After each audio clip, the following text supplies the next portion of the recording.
What if I told you the beautiful, mountainous land we now call Nepal was once a patchwork of 50 feuding kingdoms? And what if one man, yes, one, changed all of that?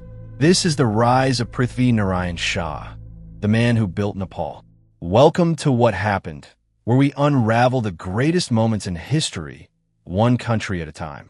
And for our 22nd chapter, we are exploring the unification of Nepal. In the early 1700s, Nepal wasn't Nepal as we know it.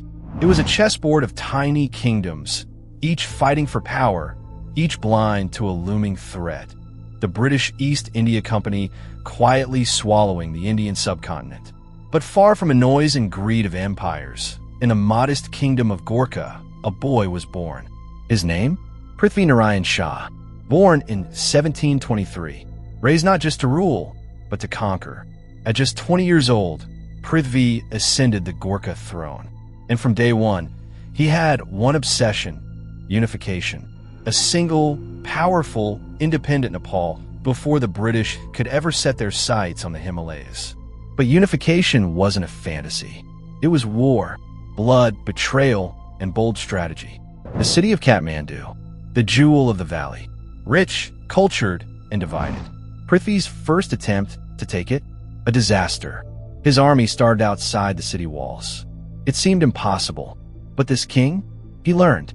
He cut off the valley's trade routes, starved the enemy from the outside in. Slowly, cunningly, he squeezed. In 1768, he launched a final assault. This time, he didn't just take the city, he transformed it. Kathmandu fell, and with it, the dream of a unified Nepal came alive. Kingdom after kingdom bowed, not to a tyrant, but to a vision. A nation strong enough to stand tall between two empires, India and China. By the time of his death in 1775, Prithvi Narayan Shah had unified more than 50 kingdoms into a single sovereign Nepal. And here's the twist. Unlike other kings who lusted for land and gold, Prithvi saw something deeper. He called Nepal a yam between two boulders, a fragile nation between two giants. He didn't just want power. He wanted protection, preservation. He warned of foreign interference, urged economic self-reliance. He was centuries ahead of his time. Today, statues stand in his honor. Streets bear his name. But his greatest legacy? It's the Nepal we see on the map. A united nation, a proud people, a king who saw tomorrow. History isn't always written by the victors. Sometimes it's carved into the mountains by kings with vision.